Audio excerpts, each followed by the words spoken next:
মেয়ের রান্নাঘরে সবাইকে স্বাগত জানিয়ে আজকে আপনাদের জন্য রান্না করতে চলেছি চিকেন সুজি পপ। উপকরণে কি কি লাগছে একবার আপনারা দেখে নিন।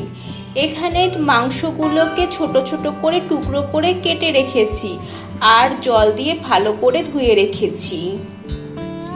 পেঁয়াজ কুচি, কাঁচা লঙ্কা কুচি, ধনে পাতা কুচি, গন্ধরাজ লেবু, আদা বাটা, রসুন বাটা, নুন,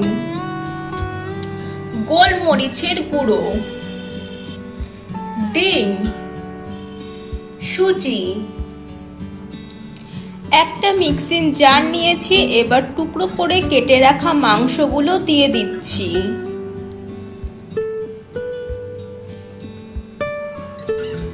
মাংসগুলোকে পেস্ট করে নেব। পেস্ট করে নিয়ে ফিরে আসছি। পেস্ট করে নিয়ে ফিরে এলাম। মাংসের মধ্যে প্রথমে দিয়ে দিচ্ছি পেঁয়াজ কুচি, কাঁচা লঙ্কা কুচি, ধনে পাতা কুচি, আদা বাটা, রসুন বাটা, নুন, গোলমরিচের গুঁড়ো, গন্ধরাজ লেবুর রস।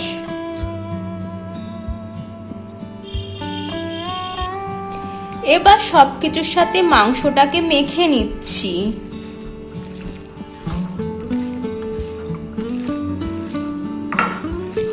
ভালো করে সবকিছু দিয়ে মেখে নিচ্ছি।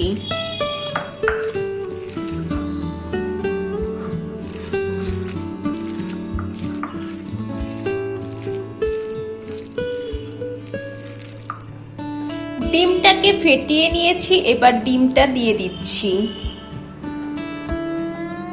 তারপর আবারও মেখে নিচ্ছি ডিমটা দিয়ে।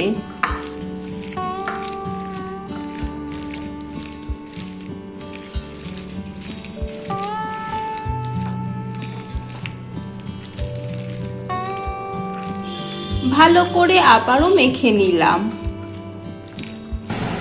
কড়াইতে দিয়ে দিচ্ছি সর্ষের তেল। সর্ষের তেলেই ভাজবো, তাই জন্য তেলটা গরম করতে বসিয়ে দিলাম। এবার মাখা মাংসগুলোকে গোল গোল করে বানিয়ে নিচ্ছি।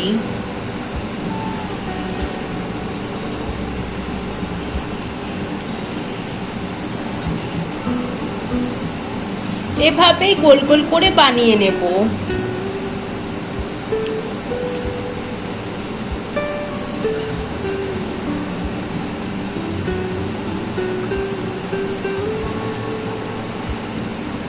সবগুলো একইভাবে বানিয়ে নিয়ে ফিরে আসছি।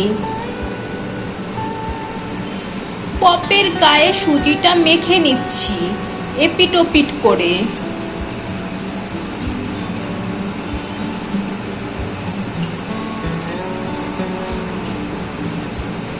সবগুলো সুজি দিয়ে কোট করে নিচ্ছি।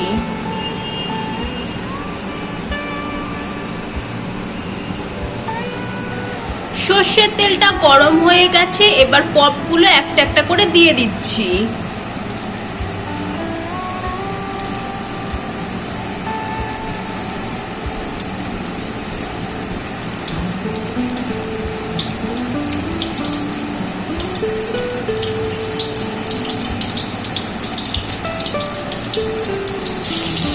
পপগুলোকে উল্টে দিচ্ছি।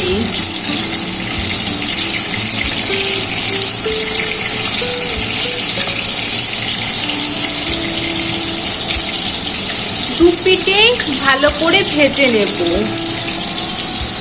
এপিট ওপিট করে ভেজে নিয়েছি, এবার এগুলোকে তুলে নিচ্ছি।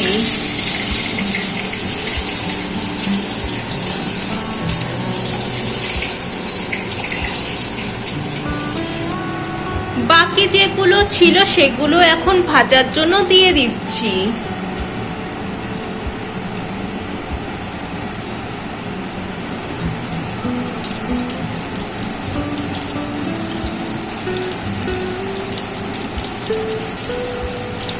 এগুলোকেও একইভাবেই ভেজে নেব। এগুলোকেও একইভাবে লাল লাল করে ভেজে নিয়েছি। ভাজা হয়ে গেছে, এবার এগুলোকে নামিয়ে নেব। তুলে নিচ্ছি একটা একটা করে। টমেটো সস দিয়ে পরিবেশন করলাম। মা মেয়ের আজকের রান্না চিকেন সুজি পপ রেসিপিটি আপনাদের কেমন লাগলো অবশ্যই কমেন্ট করে জানাবেন। ভালো লাগলে চ্যানেলটি লাইক করে সাবস্ক্রাইব করে দেবেন, শেয়ার করে দেবেন। আজকের মতন বিদায় নিচ্ছি। সবাই ভালো থাকবেন, সুস্থ থাকবেন। সবাইকে টাটা।